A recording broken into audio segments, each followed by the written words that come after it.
Brace த Lord. இன்றைய நாளுக்கான வேத தியானம் கொலோசையர் 2ஆம் அதிகாரம் 1 முதல் 23 வரை.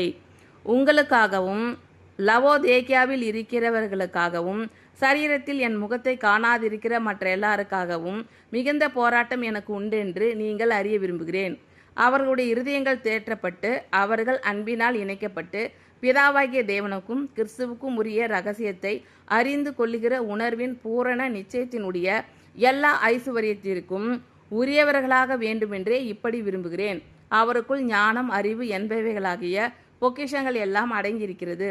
ஒருவனும் நய வசனிப்பினாலே உங்களை வஞ்சியாதபடிக்கு இதை சொல்லுகிறேன். சரீரத்தின்படி நான் தூரமாய் இருந்தும் ஆவியின்படி உங்களுடனே கூட இருந்து உங்கள் ஒழுங்கையும் கிறிஸ்துவின் மேலுள்ள உங்கள் விசுவாசத்தின் உறுதியையும் பார்த்து சந்தோஷப்படுகிறேன்.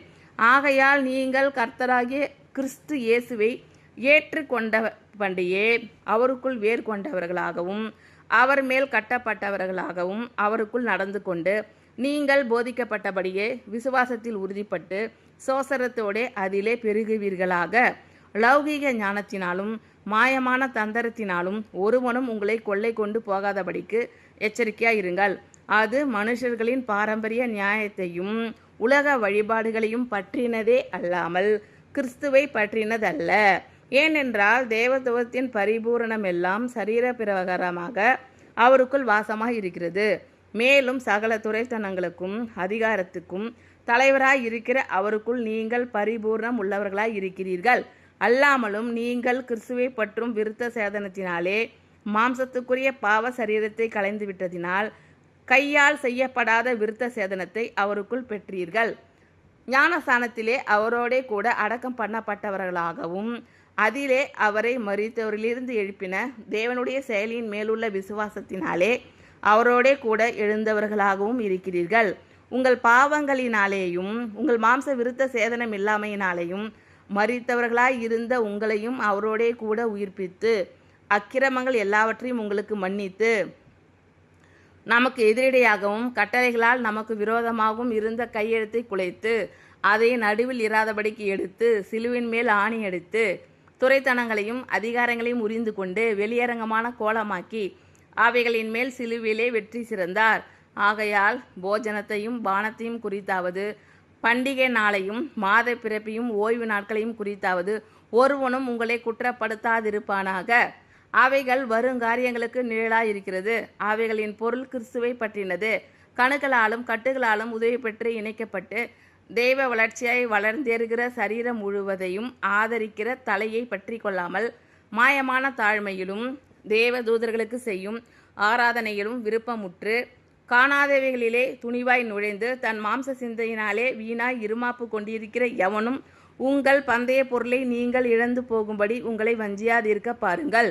நீங்கள் கிறிஸ்துவுடனே கூட உலகத்தின் வழிபாடுகளுக்கு மரித்ததுண்டானால் இன்னும் உலக வழக்கத்தின்படி பிழைக்கிறவர்கள் போல மனுஷருடைய கற்பனைகளின்படியும் போதனைகளின்படியும் நடந்து தொடாதே, ருசி பாராதே, தீண்டாதே என்கிற கட்டளைகளுக்கு உட்படுகிறது என்ன? இவையெல்லாம் அனுபவிக்கிறதினால் அழிந்து போகுமே. இப்படிப்பட்ட போதனைகள் சுய இஷ்டமான ஆராதனையையும் மாயமான தாழ்மையையும் சரீர ஒடுக்கத்தையும் பற்றி ஞானம் என்கிற பெயர் கொண்டிருந்தாலும் இவைகள் மாம்சத்தை பேணுகிறதற்கே ஒழிய மற்றொன்றிற்கும் பிரயோஜனப்படாது. உங்களுக்காகவும் லவோதேக்கியாவில் இருக்கிறவர்களுக்காகவும் சரீரத்தில் என் முகத்தை காணாதிருக்கிற மற்ற எல்லாருக்காகவும் மிகுந்த போராட்டம் எனக்கு உண்டென்று நீங்கள் அறிய விரும்புகிறேன். அவர்களுடைய இருதயங்கள் தேற்றப்பட்டு அவர்கள் அன்பினால் இணைக்கப்பட்டு பிதாவாகிய தேவனுக்கும் கிறிஸ்துவுக்கும் உரிய ரகசியத்தை அறிந்து கொள்ளுகிற உணர்வின் பூரண நிச்சயத்தினுடைய எல்லா ஐசுவரியத்திற்கும் உரியவர்களாக வேண்டுமென்றே இப்படி விரும்புகிறேன். அவருக்குள் ஞானம், அறிவு என்பவைகளாகிய பொக்கிஷங்கள் எல்லாம் அடங்கியிருக்கிறது. ஒருவனும் நய வசனிப்பினாலே உங்களை வஞ்சியாதபடிக்கு இதை சொல்லுகிறேன். சரீரத்தின்படி நான் தூரமாய் இருந்தும் ஆவியின்படி உங்களுடனே கூட இருந்து உங்கள் ஒழுங்கையும் கிறிஸ்துவின் மேலுள்ள உங்கள் விசுவாசத்தின் உறுதியையும் பார்த்து சந்தோஷப்படுகிறேன். ஆகையால் நீங்கள் கர்த்தராகிய கிறிஸ்து இயேசுவை ஏற்றுக்கொண்டபடியே அவருக்குள் வேர் கொண்டவர்களாகவும் அவர் மேல் கட்டப்பட்டவர்களாகவும் அவருக்குள் நடந்து கொண்டு நீங்கள் போதிக்கப்பட்டபடியே விசுவாசத்தில் உறுதிப்பட்டு சோசரத்தோடே அதிலே பெருகுவீர்களாக. லௌகீக ஞானத்தினாலும் மாயமான தந்திரத்தினாலும் ஒருவனும் உங்களை கொள்ளை கொண்டு போகாதபடிக்கு எச்சரிக்கையாயிருங்கள். அது மனுஷர்களின் பாரம்பரிய நியாயத்தையும் உலக வழிபாடுகளையும் பற்றினதே அல்லாமல் கிறிஸ்துவை பற்றினதல்ல. ஏனென்றால் தேவத்துவத்தின் பரிபூர்ணமெல்லாம் சரீர பிரகாரமாக அவருக்குள் வாசமாய் இருக்கிறது. மேலும் சகல துரைத்தனங்களுக்கும் அதிகாரத்துக்கும் தலைவராய் இருக்கிற அவருக்குள் நீங்கள் பரிபூர்ணம் உள்ளவர்களாய் இருக்கிறீர்கள். அல்லாமலும் நீங்கள் கிறிஸ்துவை பற்றும் விருத்த சேதனத்தினாலே மாம்சத்துக்குரிய பாவ சரீரத்தை களைந்து விட்டதினால் கையால் செய்யப்படாத விருத்த சேதனத்தை அவருக்குள் பெற்றீர்கள். ஞானஸ்தானத்திலே அவரோடே கூட அடக்கம் பண்ணப்பட்டவர்களாகவும் அதிலே அவரை மரித்தோரிலிருந்து எழுப்பின தேவனுடைய செயலின் மேலுள்ள விசுவாசத்தினாலே அவரோடே கூட எழுந்தவர்களாகவும் இருக்கிறீர்கள்.